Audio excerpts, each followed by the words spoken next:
Dear students, in this lecture we will study about the working of rotary compressors.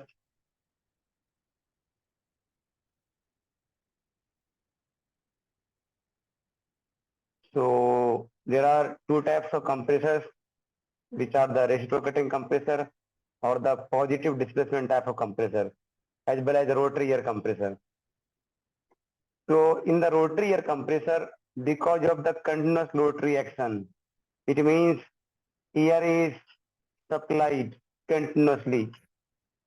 So because of that, in comparison to the reciprocating air compressor, the rotary air compressors are the uncooled type of the air compressor because of high rate conditions. There are some examples of these type of compressors are the roots blower, screw type of compressor, as well as a vane type of compressor. So here we will just study about the working of these rotary air compressors. There are the two figures which are the working of lobe and screw type of compressor. We will study here one by one.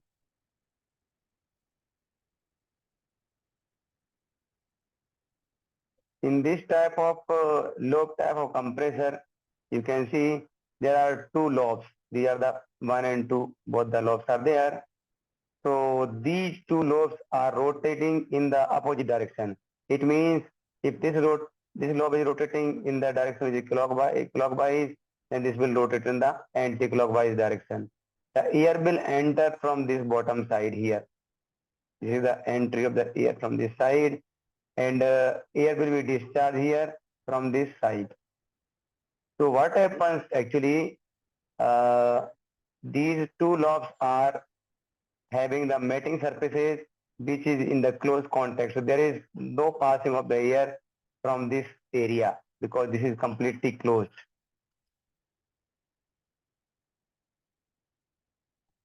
Now you can see here this is some space between the casing of the compressor as well as this lobe.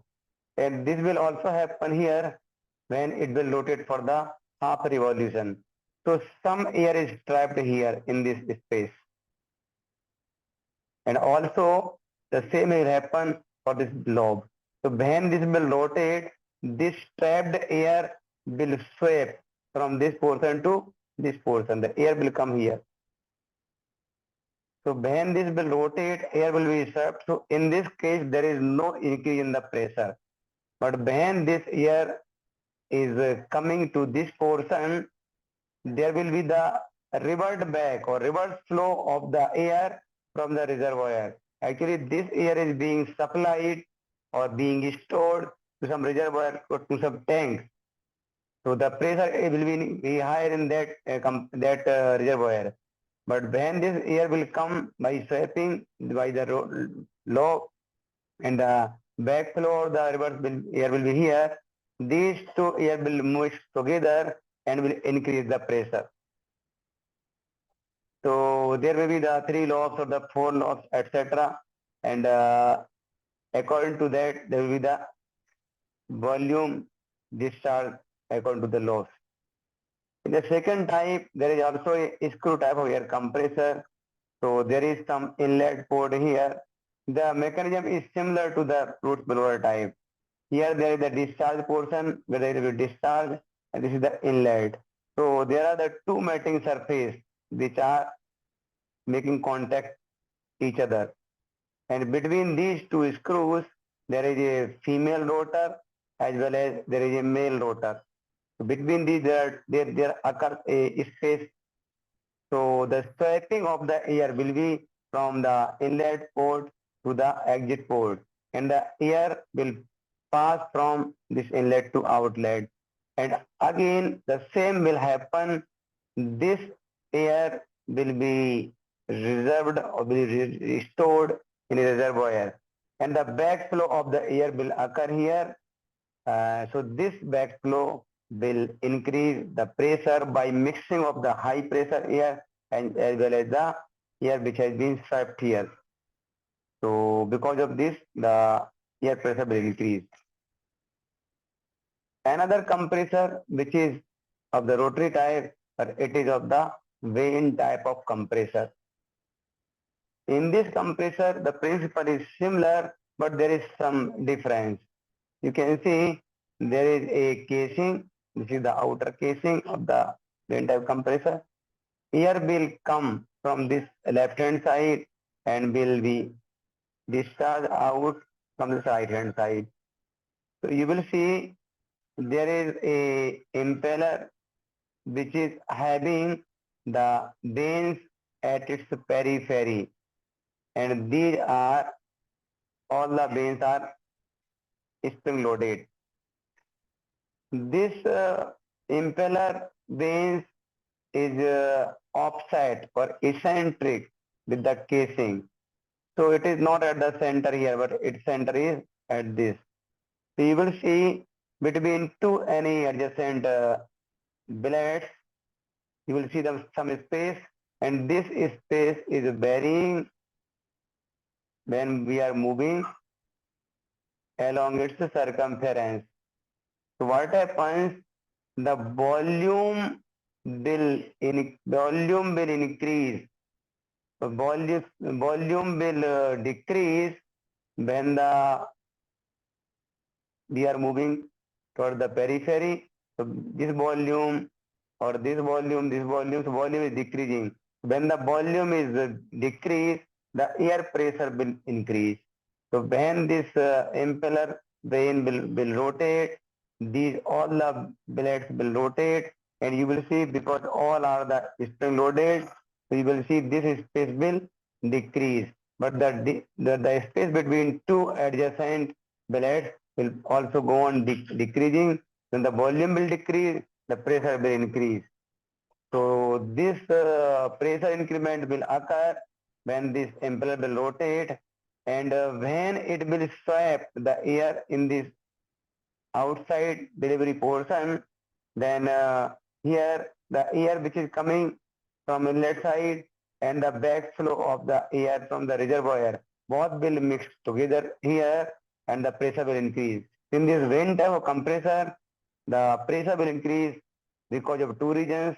One is when it is swiping from inlet to outlet, as well as the backflow of air.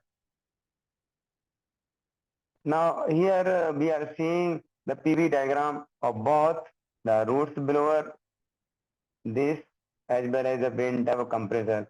So we can see in case of the vane roots blower compressor, the air enters the compressor at the constant pressure. Actually, it is swept from inlet to outlet. But when there is the backflow of the air, then suddenly the pressure of will increase this, and we will get the pressure P2. This is the higher pressure. So pressure increment is occurring only because of the mixing of the air, not by the sweeping of air in the roots layer. Here the Vs will be, this will be 4 times the volume. The amount of air being swept, and there are two roots blower or two lobes. So it's 4 times volume will be swept in one cycle.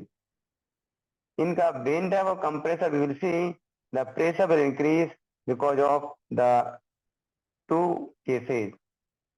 The pressure P1 will be when the air will enter, and the pressure from A to B, it is adiabatic or the isentropic, will occur when it will be swept between the two adjacent blades or the vanes, and also after reaching to the outlet side, there is the mixing of the air with the air coming from the reservoir. So because of these two reasons, the pressure will be increased in the vane type of compressor. Now we have to obtain the roots blower efficiency. For the pressure rise from P1 to P2, work done is written as P into D into dP for the steady flow open system. Work done per revolution, it will be 4 times in the one revolution because there are two lobes, and 4 times there is the swept volume of the air. So if the V is the volume dealt with per unit time at P1 and T1, then work in power input will be P2 minus P1 into Bs. Now the ideal compression process from P1 to P2 is an isentropic process. Therefore, we can write the work done for the isentropic process. It is written as gamma by gamma minus 1 P1 Bs, P2 by P1 to the power gamma by gamma minus 1 minus 1. This is the relation given for the isentropic compression for the air. Work done, the efficiency will be work done isentropically upon isentropic work done. So this ratio will give the isentropic efficiency of the compressor. Means it is the ratio of isentropic work done to the actual work done.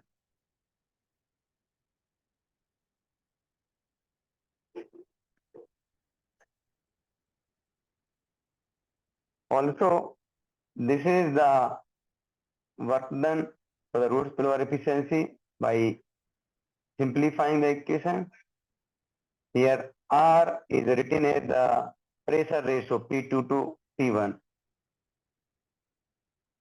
So root spillover efficiency is written by Cp by R to the power gamma minus 1 upon gamma minus 1 upon R minus 1. Thank you.